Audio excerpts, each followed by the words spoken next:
Doctor, buenos días. Soy Asenet. Lo que pasa es que no voy a poder encender mi cámara porque creo que esta computadora del ciber no tiene cámaras o no Sí, sé. doctora, está bien. Gracias.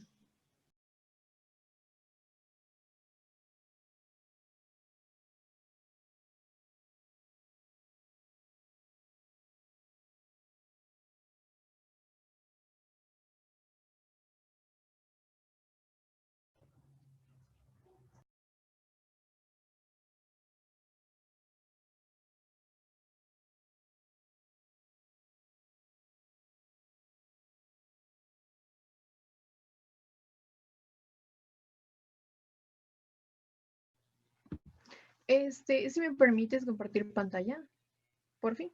Sí, creo que ya deberías poder. Sí. Ya, ok, ya.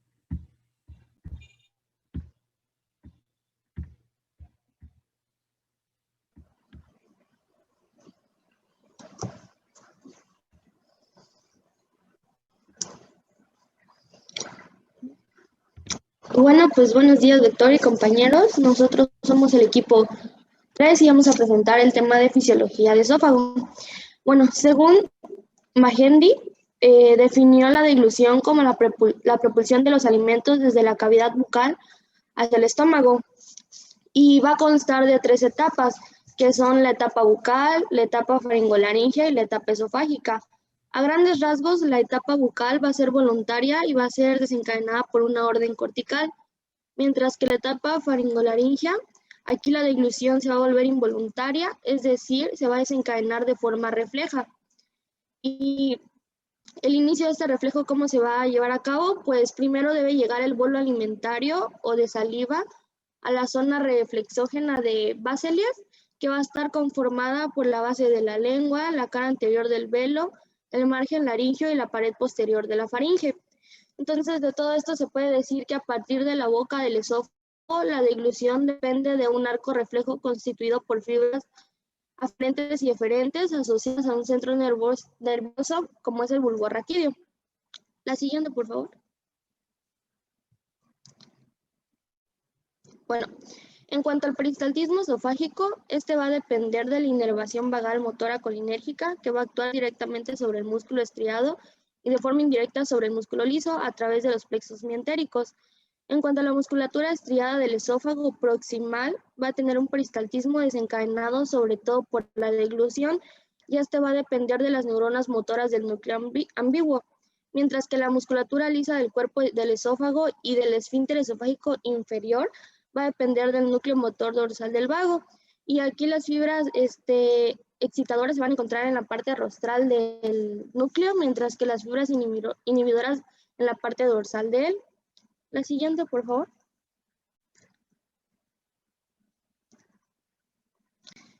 Y pues en cuanto a la progresión del bolo alimentario, pues en el cuerpo del esófago se va a efectuar gracias a una onda peristáltica motora en cuya producción van a colaborar las fibras musculares lisas parietales, las circulares y las longitudinales externas.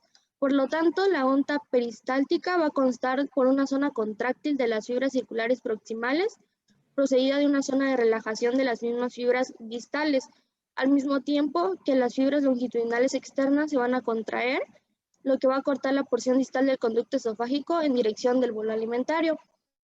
Y pues aquí van a actuar dos factores en el peristaltismo, que es la gravedad y el vacío del espacio pleural durante la inspiración con inhibición respiratoria. Y al igual la bibliografía nos mencionaba que las paredes esofágicas van a estar relajadas cuando no hay progresión de lo que es el bolo alimentario y por lo tanto la luz esofágica va a tomar formas de hendidura. La siguiente.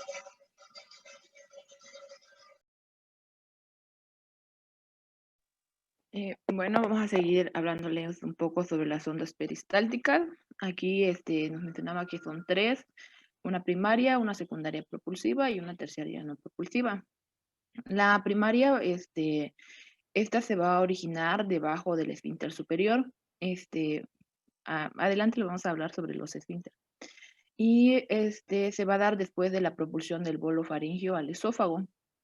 Va a iniciar con una contracción, con una presión de 80 a 120 centímetros de agua. y va a continuar con contracciones distales de 2 a 5 centímetros por segundo. Y nos mencionaba que el recorrido total de todo el esófago lo iba a hacer en 7 a 9 segundos, pero esto va a depender del tamaño del bolo. Y también que los líquidos van a pasar en 2 segundos. En reposo, en esta onda va a tener una presión negativa de 10 más menos centímetros de agua.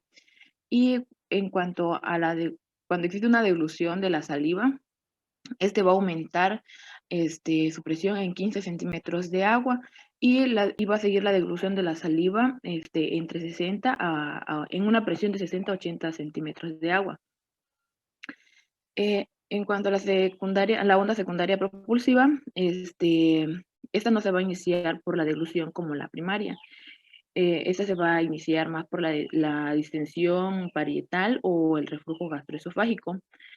Y pues va a estar igual a la misma velocidad y amplitud de onda que la primaria, que va a empezar con una contracción de 80 a 120 centímetros de agua. Igual con las contracciones, va a seguir con contracciones distales de 2 a 5 centímetros por segundo. Y esta va a comenzar a nivel de la zona de estimulación esofágica y va a propulsar el bolo en sentido distal. En cuanto a la terciaria no propulsiva, esta van a ser de baja amplitud comparadas con las contracciones espontáneas y simultáneas de las fibras musculares lisas parietales. Pero esta es como que la menos común y se va a observar en ancianos. Y su función mencionaba que no estaba clara, pero mencionaba que solo en un 10% de la población asintomática se iba a presentar. ¿Sí le puede dar a la siguiente? Bueno, vamos a hablarles un poco de los esfínteres. El esfínter esofágico superior va a ser una zona de alta presión intraluminal. Esta va a medir de 2 a 4 centímetros de largo y va a estar situada en la unión de la faringe con el esófago. Ahí en la imagen se muestra con una flechita donde está como que una contracción. Esta va a ser una barrera tónica permanente entre la faringe y el esófago, pero cuando se lleva a cabo la deglución, una eructación o vómito, estas no van a tener esa forma tónica. Le das a la siguiente. Aquí el músculo principal de este esfínter va a ser el cricofaringio y pues va a ser el principal componente tónico de cierre. También mencionaba que la apertura del esfínter esofágico superior se produce por la relajación.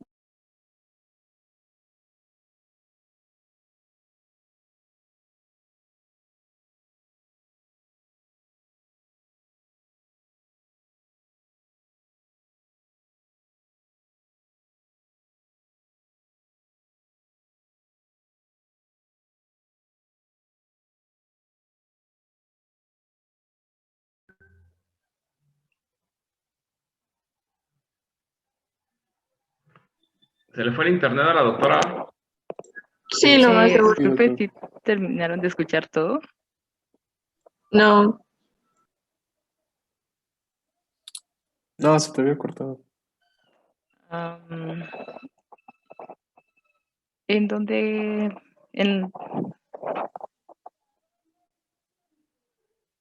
¿Escucharon esto? ¿Esta parte de aquí? Quedaste en la abertura de los esfínteres esofágicos. Eso, como les mencionaba, igual el mismo músculo, el cricofaringio, va a ser igual el de la relajación del músculo, el que va a ayudar a la apertura.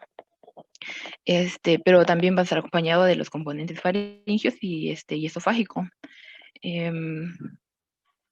También la contracción de los músculos insertados en el hueso yoides y el cartílago tiroides. Y esto van a provocar también el ascenso de la laringe. Le das a la siguiente. Bueno, el esfínter esofágico va a contar con una doble inervación motora. En la parte superior va a ser el plexo faríngeo quien se va a encargar de inervar y el nervio laríngeo recurrente es quien va a inervar a la parte inferior. Bueno, el plexo faríngeo está conformado por los ramos faringios del nervio vago, por el nervio laríngeo superior y por el nervio glosofaríngeo. El músculo constrictor inferior de la faringe va a estar inervado en su mayoría por el plexo faríngeo, pero también se va a encontrar inervado por el nervio laríngeo recurrente. Y pues a su vez, el nervio laríngeo recurrente va a representar la principal inervación del esófago cervical. Bueno, los centros tendinosos del esfínter esofágico superior van a estar situados en el núcleo ambiguo, en el suelo del cuarto ventrículo cerebral, y las neuronas motoras de este núcleo se van a encontrar conectadas en el núcleo solitario sensitivo del nervio vago. Bueno, aparentemente la función principal del esfínter esofágico superior es la producción del tono. Y bueno, se va a poder analizar por diversas técnicas, como por ejemplo la videofluoroscopía, la manometría, pero también se va a poder analizar mediante nasofibroendoscopía al momento de la deglución. Bueno, van a existir diversos neurotransmisores implicados en la fisiología del músculo cricofaringio, como por ejemplo la acetilcolina, la sustancia P, el péptido vasoactivo intestinal, el péptido relacionado con el gen de la calcitonina. Bueno, estos neuropéptidos reflejan la actividad vegetativa del esfínter esofágico superior, porque, bueno, el péptido relacionado con el gen de la calcitonina tengan las fibras simpáticas y la sustancia P y el péptido vasoactivo intestinal se van a encontrar en las fibras parasimpáticas. Bueno, debido a que el músculo cricofaringio posee una elasticidad particular, este posee al mismo tiempo un tono muscular independientemente del grado que tenga de estiramiento y en ausencia de una contracción activa. Pero a pesar de esto, pues su tono va a variar al momento del reposo.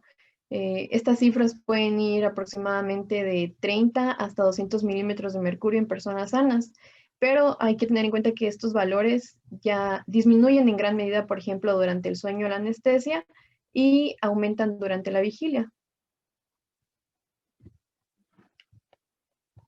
Bueno, cuando la capa muscular del esófago se distiende lentamente, aumenta el tono del músculo cricofaringio. Por lo tanto, tiene un papel protector, por ejemplo, contra el reflujo esófago-faringio. También una rápida distensión del esófago disminuye el tono. Un ejemplo de esto pues sería con una persona eructa. Si se estimula la faringe con agua o aire, aumenta la contracción del esfínter esofágico superior. De igual manera, la acidez intraesofágica o la aspiración profunda, como por ejemplo un suspiro, también estarían aumentando la contracción de este esfínter. Durante el peristaltismo secundario, también el esfínter esofágico superior se contrae. Si este peristaltismo comienza, por ejemplo, en el tercio superior del esófago. Y bueno, al momento de la deglución, el esfínter superior se relaja aproximadamente 0.5 segundos y después de esto lo que hace es contraerse a medida que la onda peristáltica va bajando.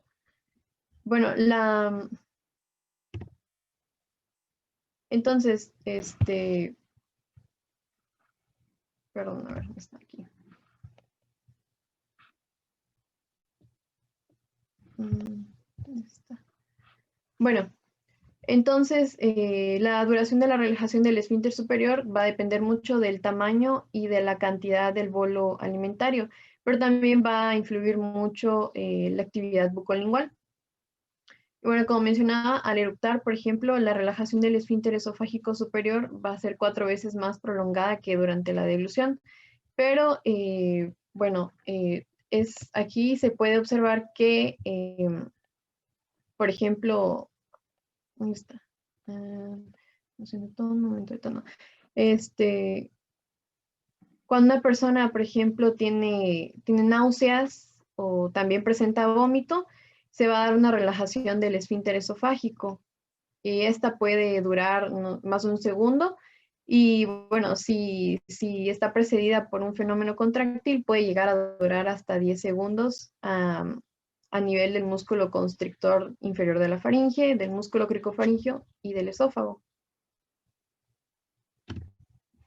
Y bueno, finalmente van a haber 3 factores principales que van a explicar la relajación del esfínter esofágico superior durante la deglución, que sería la relajación refleja del músculo cricofaringio, el ascenso laríngeo por la contracción de los músculos suprayoideos y la propulsión del bolo por la base de la lengua y los músculos constrictores faringio superior y medio.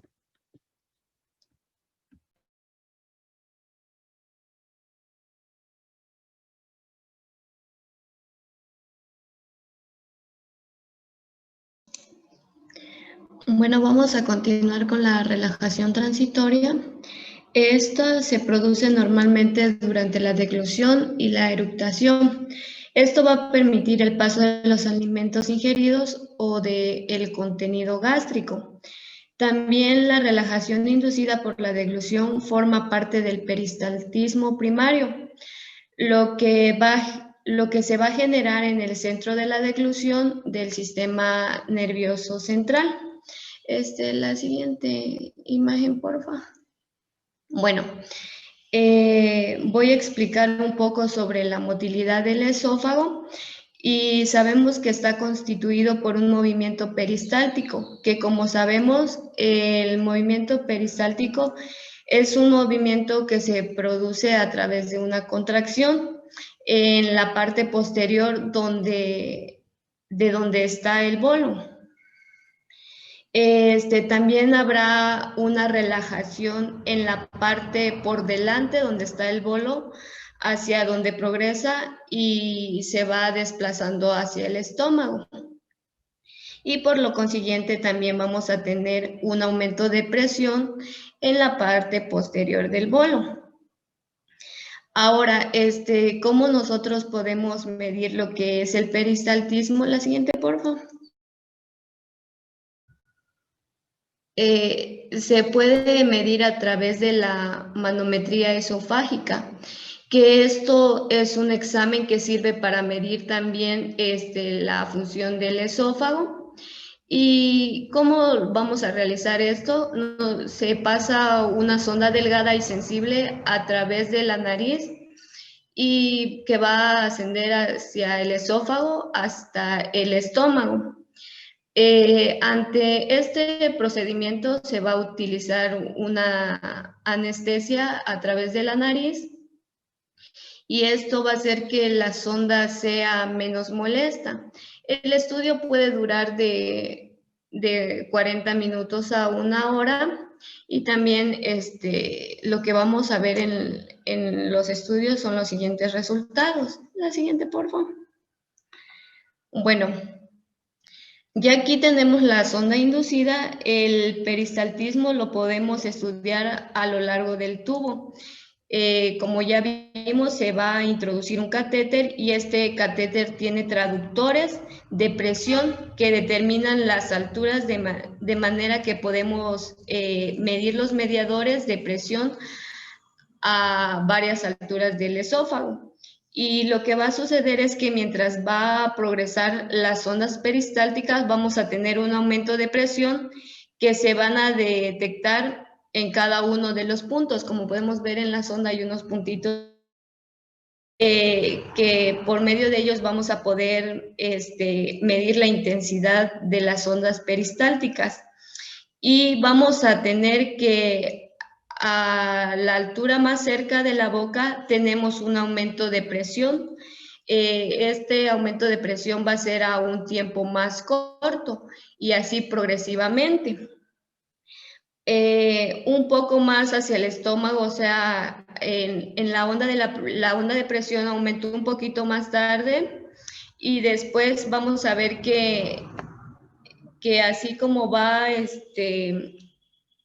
Como podemos ver en el dibujo, a lo largo del tiempo nos va a dar la idea de que el peristaltismo es en el sentido boca-estómago y esto va a aumentar la presión más tarde, alejándose del detector, como podemos ver en la imagen. La siguiente, por favor.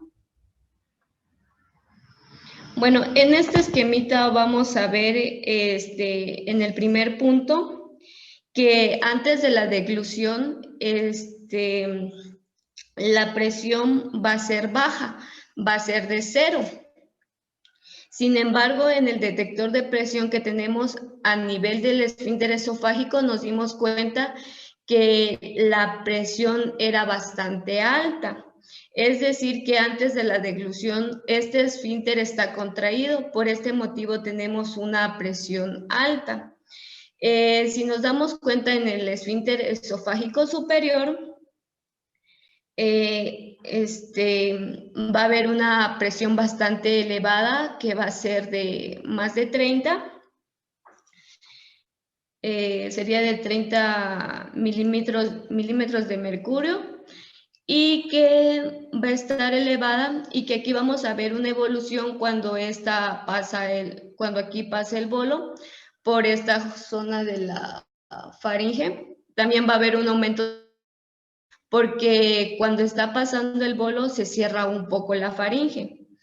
En el esfínter esofágico superior hay una disminución de la presión justo cuando se dilata.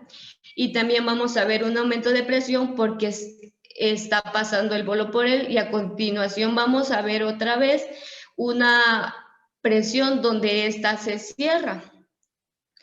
Si nos damos cuenta, en el esfínter esofágico inferior,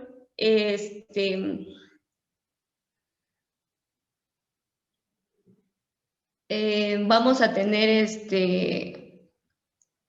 una presión bastante elevada que va a ser de 30, pero que luego de la deglución va a haber una relajación y después vamos a ver que va a haber un aumento de presión nuevamente. Entonces nos vamos a preguntar por qué hay un aumento de presión nuevamente.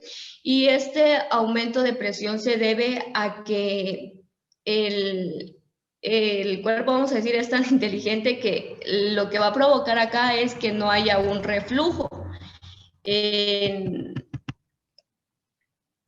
el esfínter esofágico inferior y por consiguiente vamos a ver que va a haber una presión bastante natural y va a seguir el ritmo. La siguiente, por favor.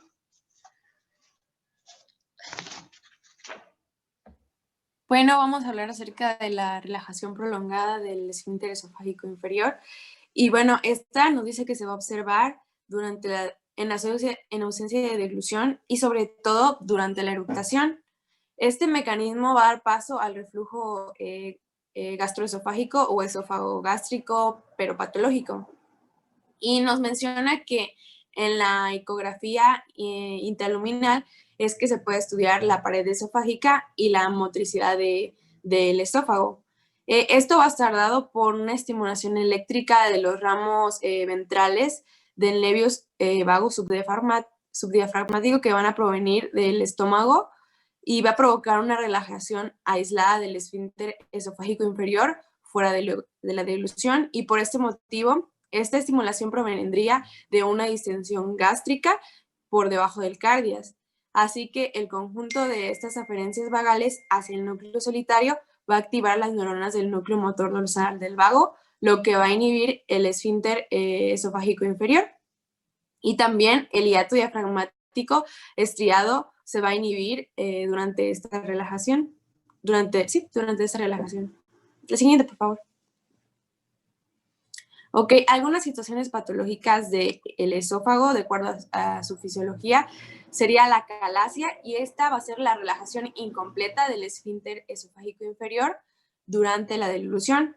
Nos menciona que al no haber una relajación incompleta, entonces también el peristaltismo esofágico va a estar ausente y por lo tanto también va a existir con respecto a la manometría, va a existir una elevación del tono de reposo del esfínter. Todo esto va a dar lugar a una retención de la saliva y también de alimentos en el esófago que va a provocar así disfagia, regurgitación, complicaciones respiratorias, dolor y aún pérdida de peso. La siguiente, por favor. Y bueno, nos menciona también el reflujo gastroesofágico, o también como lo mencionan, esófago gástrico, y este nos va a decir que, nos dice que es una de las anomalías más frecuentes y bueno, que van a dar una sintomatología de pirosis y regurgitación en 10 a 20% de la población en general. Nos dice que el reflujo va a exponer al esófago, al contenido del estómago y también a ácido, a pepsina y a bilis. Las complicaciones del reflujo gastroesofágico van a ser metaplasia intestinal esofágica, que es el esófago de Barrett, displasia y carcinoma esofágico. También la presencia de una hernia de hiato puede ser un factor importante que puede provocar la incompetencia de la barrera antirreflujo. Y este desarrollo del reflujo también no solo va a depender del esfínter esofágico inferior, sino también depende de la naturaleza físico-química del reflujo gástrico. Nos menciona que hay algunos agentes farmacológicos que pueden reducir la relajación del esfínter esófago-gástrico inferior, esofágico, inferior, que va a estar iniciada por la distensión gástrica y así obtiene un efecto antirreflujo, como la morfina, los antagonistas del glutamato o de la colecistocinina A, y los inhibidores de la óxido nítrico sintasa o el baclofeno. Eso es todo.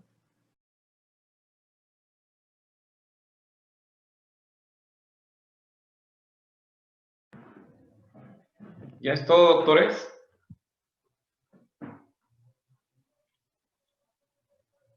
¿Ya es todo, doctoras? Deficio, sí, doctor. ¿Qué más van a dar? Deglución, doctor. Ya puedes empezar, doctora. Ok. Voy a apagar mi cámara, doctor, para que no haya problemas con la conexión.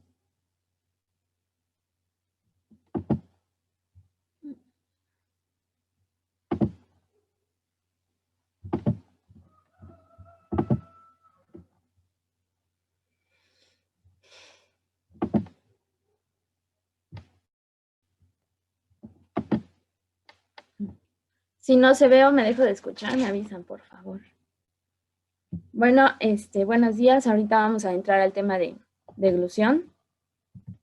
Y bueno, en general, pues este mecanismo se va a dividir en 3 fases. Una fase voluntaria, que es donde va a iniciar como tal el proceso de deglución, que va a estar dada principalmente pues por los movimientos de la lengua. La segunda fase, que es la fase faríngea, que aquí es donde se da el paso de los alimentos hacia el esófago a través de la faringe. A partir de esta fase, este mecanismo comienza a ser involuntario. Y la tercera fase, la fase esofágica, que es la parte en donde pasan los alimentos hacia el estómago. Desde la faringe pasan por el esófago hasta el estómago. Y bueno, comenzando con la primera fase, que es la voluntaria que les había comentado. Esta se da principalmente pues por la presión que hace la lengua hacia arriba del paladar y hacia atrás, para que una vez que los alimentos ya están pues bien triturados, estos puedan ser arrastrados hacia la parte posterior de la boca y así puedan ser llevados hacia la faringe.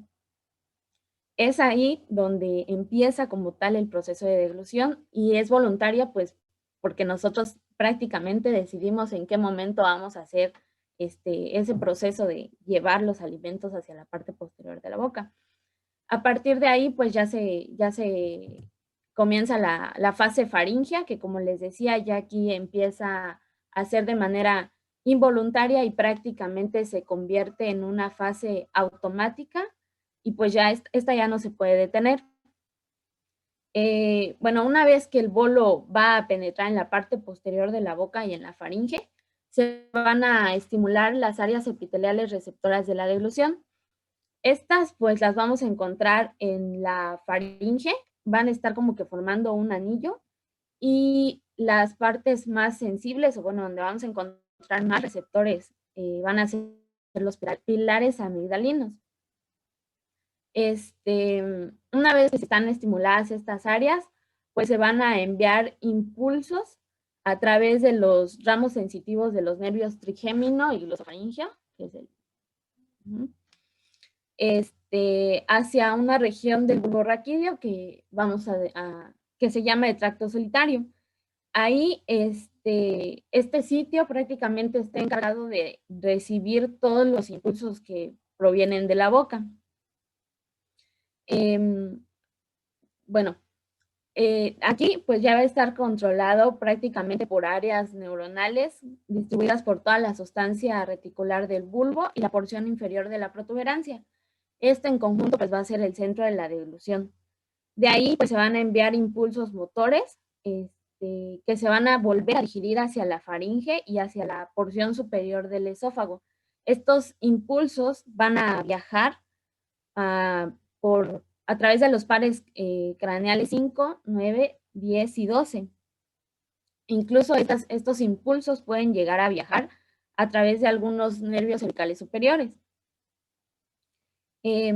Estos impulsos que se han enviado a través de estos nervios van a ocasionar que se comiencen a producir una serie de contracciones de los músculos faríngeos. Vamos a ver que se va a provocar la elevación del paladar blando. Se va a elevar principalmente con la finalidad de taponar las coanas y de esta manera impedir que el reflujo de los alimentos pues pase a las fosas nasales, vaya. También va a haber un desplazamiento de los pliegues palatofaringeos. Estos se van a desplazar hacia la línea media, o sea, se van a aproximar para formar una hendidura. Esta hendidura pues tiene una convocación selectiva que va a permitir el paso de los alimentos que pues están bien masticados. Esta parte de la deglución pues tarda aproximadamente menos de 1 segundo y es por eso que los alimentos pues tienen que estar bien triturados para que esta hendidura les permita bien el paso, y por eso es que los alimentos que no están bien masticados pues es un obstáculo esta misma hendidura. También va a producirse la aproximación íntima de las cuerdas vocales. Estas, pues, al mismo tiempo que se aproximan estas para cerrarse, los músculos del cuello van a desplazar hacia arriba toda la laringe. Estas dos acciones combinadas, vaya, van a hacer que la epiglotis ascienda, ¿sí? Ascienda, y esta misma acción va a obligar que la epiglotis se incline hacia atrás para que de esta manera cubra la entrada de la laringe. Estos dos procesos, sí, este proceso junto con la elevación del paladar, del paladar blando, como ya les había comentado, van a hacer que los alimentos, bueno, van a impedir que los alimentos pasen a la nariz y que tampoco entren a la tráquea, perdón. También con el ascenso de la laringe, va a provocar que se traccione, vaya, el orificio de entrada del esófago hacia arriba. Esta acción va a ayudar a que este mismo orificio se amplíe y pues el paso de los alimentos sea aún más fácil. Al mismo tiempo que pues se está ampliando esta zona, vaya, aproximadamente a 3 o 4 centímetros de la parte superior del esófago vamos a encontrar el esfínter esofágico superior, o también llamado esfínter faringoesofágico, el cual en este punto se va a relajar para que los alimentos penetren y pues pasen con mayor facilidad desde la faringe posterior hacia la parte superior del esófago. Este esfínter entre deglución y deglución pues lo vamos a encontrar pues contraído, sí, contraído siempre. Al mismo tiempo que pues se está elevando la laringe y se está relajando el esfínter faringoesofágico, se va a empezar a contraer toda la musculatura faríngea que va a comenzar desde la parte superior y va a descender en forma de onda peristáltica rápida, lo que habían comentado hace rato, hasta la parte inferior del esófago. Y esto va a hacer que se impulsen los alimentos al estómago. Y pues bueno, en resumen, esta fase pues va a ser un acto reflejo que va a comprender prácticamente el cierre de la tráquea, la apertura del esófago y pues la onda peristáltica rápida que se va a originar desde la faringe y que pues va a empujar el bolo alimenticio hasta la parte superior del esófago. Toda esa es la fase faríngea. Bueno, aquí es como que un resumen de lo que les había explicado ahorita, que se estimulan las áreas epiteliales receptoras, se envían estos estímulos por las ramas sensitivas del nervio trigémino y glosofaringeo, llegan al tracto solitario y se envían pues señales desde el centro de la deglución a través de los pares craneales 5, 9, 10 y 12 hacia otra vez hacia la faringe, lo cual va a provocar el cierre de la tráquea, la apertura del esófago y pues la onda peristáltica de la faringe. En sí, toda la fase faríngea va a tardar aproximadamente 6 segundos.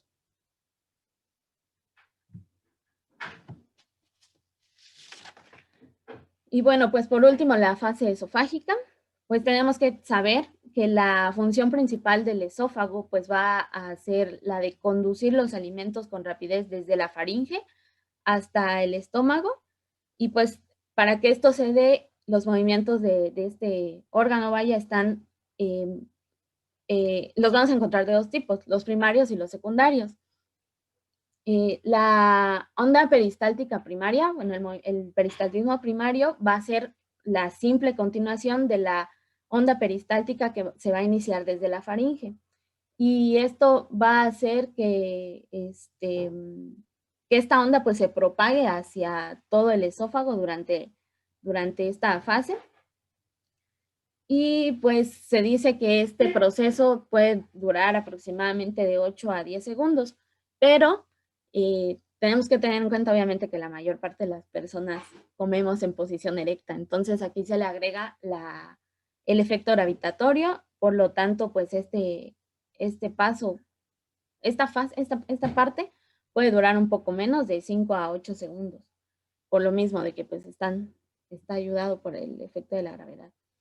Y bueno, pues en caso de que esta onda primaria no llegue a conducir todos los alimentos hacia el estómago y que, por así decirlo, que quede una parte de los alimentos en el esófago, pues ya se van a producir el peristaltismo primario. Estas ondas el peristaltismo secundario.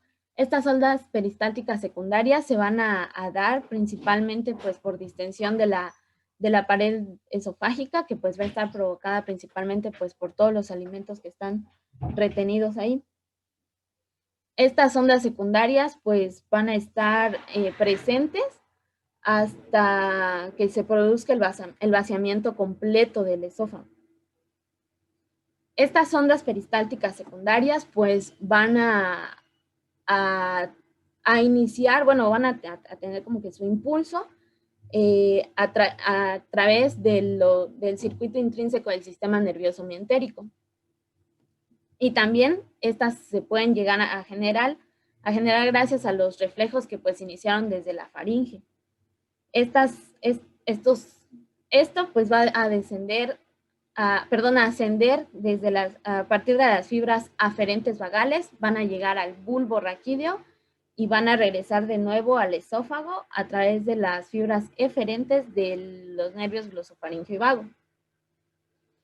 Bueno, y pues también tenemos que tener en cuenta que en la parte superior del esófago pues está constituido principalmente por músculo estriado, y pues por tanto estas ondas peristálticas en esta región van a estar controladas por impulsos de los nervios esqueléticos, de los nervios glosofaríngeo y vago, mientras que en los 2/3 inferiores del esófago la musculatura va a ser principalmente lisa, Y esta porción va a estar controlada principalmente por el sistema nervioso mientérico del esófago. Esto es muy interesante porque si en algún caso los nervios vagos llegan a estar seccionados, pues este plexo tiene la suficiente capacidad de excitación para producir estas ondas peristálticas. Por eso es que en algunas ocasiones cuando un paciente pues tiene, no sé, alguna parálisis y está siendo alimentado a través de una sonda o algún otro mecanismo, pues aún así estos alimentos pueden pasar con facilidad hacia el estómago. Y bueno, pues por último, en el extremo inferior del esófago vamos a encontrar aproximadamente a 3 centímetros por encima de su unión con el estómago, vamos a encontrar el esfínter esofágico inferior, que pues también se le llama esfínter gastroesofágico. Este pues por lo general suele estar contraído y pues ya habían mencionado que tiene una presión de aproximadamente 30 milímetros de mercurio. Mientras que, pues, a diferencia de la parte superior, por así decirlo, del esófago, la presión la presión pues va a ser menor y la vamos a encontrar, no, mayor, y pues la vamos a encontrar relajada. Bueno, cuando la onda peristáltica de la deglución está descendiendo por el esófago, pues esta misma onda va a hacer que este esfínter se relaje para que así se pueda facilitar la propulsión de los alimentos desde el esófago hacia el estómago. Este esfínter pues únicamente lo vamos a encontrar relajado en situaciones patológicas, como igual ya lo habían mencionado anteriormente, como en la calasia. Y miren, si se dan cuenta en la imagen de arriba, ahí se pueden como que, en esta imagen, en este GIF se puede ver la fase en donde la fase voluntaria donde se llevan los alimentos hacia la porción de atrás y la fase faringe en donde pues, se da la elevación de la laringe, el cierre de la epiglotis para pues cubrir la tráquea y la ampliación de la abertura superior del esófago para facilitar el paso del bulbo alimenticio.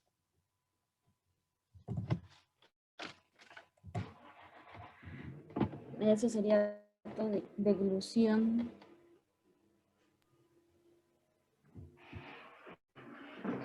Gracias, doctora. A ver, doctores, entonces, la onda terciaria, ¿cómo la podríamos considerar? ¿Es normal que haya ondas terciarias? Creo que la doctora Carolina Ruiz fue la que nos habló de eso también. Doctora Carolina, ¿la podemos considerar normal? Pues ahí mencionaba que es poco común, que solo está en un 10% de la población y más en los ancianos, pero supongo que no es normal. No, no es normal, ¿no? Las ondas terciarias ya son patológicas. El bolo alimentario debe bajar con la onda primaria, debe ser suficiente para que el bolo alimentario pueda descender por el esófago. Cuando la onda primaria no es suficiente, pues va a entrar una onda secundaria que esa se produce por un reflejo de distensión esofágica porque no fue suficiente la onda primaria para que el bolo alimentario descienda.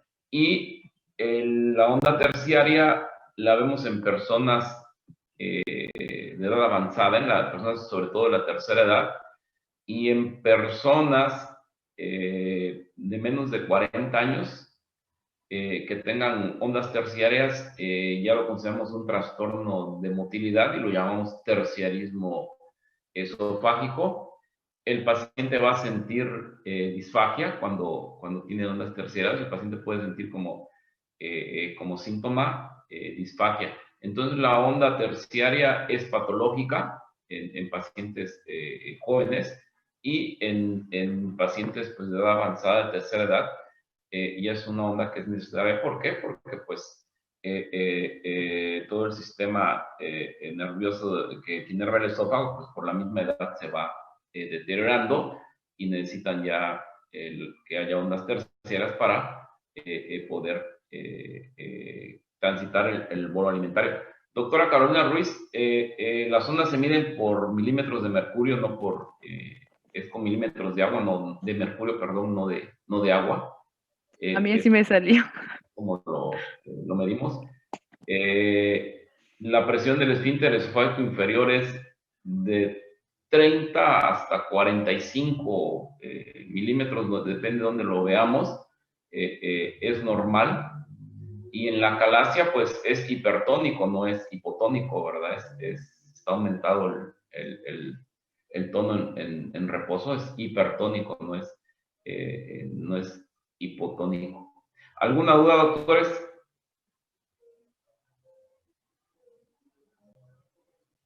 No. Entonces, doctores, como tarea que ya apareció, chequen su plataforma, la entrega de tareas va a ser el 28 de enero y el examen va a ser el 29 de enero. ¿Sí? Entonces, como tarea van también a mandar las presiones de los esfínteres, del esfínter esofágico superior e inferior, y la presión de la onda de contracción en el segmento superior, medio e inferior del esófago, porque si vieron es diferente la onda de presión en cada segmento. Y mañana empezaremos con trastornos motores esofágicos, que creo es lo que sigue ya de la unidad. Los trastornos motores de esófago, y el principal pues es la calasia, ¿no? El principal trastorno motor esofágico es la calasia. Hay más trastornos motores de esófago, pero la calasia es el principal, el espasmo difuso del esófago es el que sigue, y pues desde que tenemos manometría, pues hay muchos trastornos motores que se han diagnosticado con manometría puramente, no el esófago de cascanueces, el esófago hipocontráctil, bueno, hay muchos, pero el principal es la calasia, de la que vamos a hablar mañana, y el espasmo difuso del esófago. O sea, doctores, chequen en su plataforma de Edúcate para que vean las fechas de examen, que va a ser el 29 de enero a las 7 de la mañana. Tienen nada más 50 minutos para resolver el examen, doctores, por eso les digo que tienen que tener acceso a un buen internet, porque si tardaste 5 a 10 minutos, como les comentaba, en abrir la segunda respuesta porque tu internet no te la abre, no van a terminar su examen, doctores.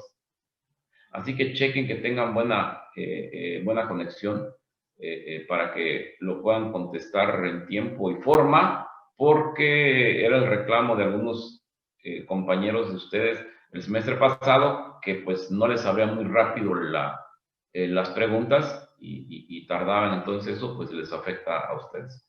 Entonces mañana vemos, doctores, trastornos motores esofágicos.